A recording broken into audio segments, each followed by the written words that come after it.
Hi guys, ఎలా ఉన్నారు అందరూ? నేను బాగున్నాను, మీరు కూడా బాగుండాలని దేవుని మనస్ఫూర్తిగా కోరుకుంటున్నాను.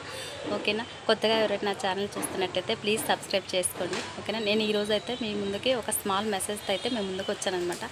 అదేంటంటే, మనకి ప్రతి సీజన్లో కొన్ని ఫ్రూట్స్ అయితే దొరుకుతాయి కదా. ఈ సీజన్లో వచ్చేసరికి మనకి ఏమేమి దొరుకుతాయి చెప్పండి? మామిడికాయలు దొరుకుతాయి, నేరేడుకాయలు దొరుకుతాయి, పనసకాయలు దొరుకుతాయి. అట్లా కొన్ని ఫ్రూట్స్ అయితే సీజనల్గా దొరుకుతాయి అనమాట. ఆ ఫ్రూట్స్ని మనం తింటాం కదా. తిన్న తర్వాత ఆ సీడ్స్ని, అంటే గింజలు అనేవి మీరు పడేయొద్దు దయచేసి.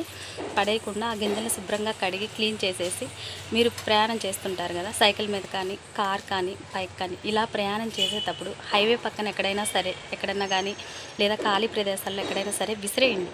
లేదా వీలైతే దగ్గరికి వెళ్ళి చల్లండి. వచ్చే వర్షాకాలంలో ఖచ్చితంగా అవి మొలకెత్తుతాయి. ఈ ప్రయత్నంలో మనం ఒక్కొక్క వృక్షాన్ని పెంచగలిగినా కానీ ప్రపంచాన్ని కాపాడుకునే ప్రయత్నంలో సఫలమవుతాము. నిజమే కదండి.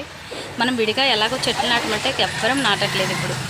కనీసం నాటకపోగా ఉన్న చెట్లను కూడా మనం నరికేస్తున్నాము. అవునా కదా చెప్పండి?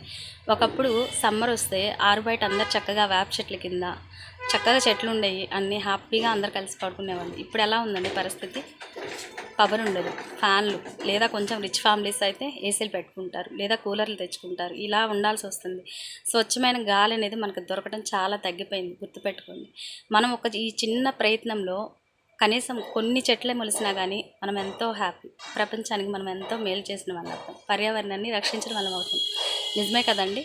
దయచేసి ఈ మెసేజ్ని ఎవరు తప్పుగా అర్థం చేసుకోవద్దు. మేమేంటి తీసుకెళ్ళి ఎంగిలి విత్తనాలు తీసుకెళ్ళి అలా విసిరేయాలా, అది ఇదని ఎవరు తప్పుగా అర్థం చేసుకోవద్దండి. మనం చేసే ఈ చిన్న ప్రయత్నం వల్ల పర్యావరణ కాలుష్యాన్ని అయితే రక్షించిన వాళ్ళం అవుతాం. కాబట్టి నేను ఈ మెసేజ్ చెప్పాను మీ అందరికీ కూడా. నేను చెప్పిన దాంట్లో అయితే నాకైతే తప్పు లేదనిపిస్తుంది. మీకు ఏదైనా తప్పు అనిపిస్తే సారీ అండి.